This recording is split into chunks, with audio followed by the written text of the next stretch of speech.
Štai čia esame mes, dirbom savo darbus ofisiukose, stikliniuose ir štai čia atvažiuoja dirbtinis intelektas. Ten jį valdo vienas žmogus.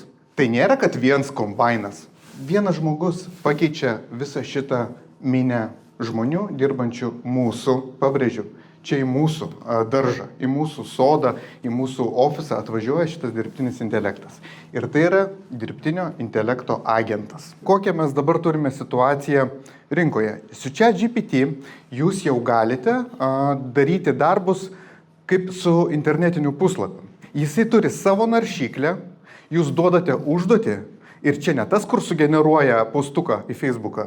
Ne, gali nueiti į jūsų e-mailą, gali nueiti į jūsų apskaitos programą, jeigu jinai yra online. Po metų tai bus jau ne naršyklė čia GPT lange.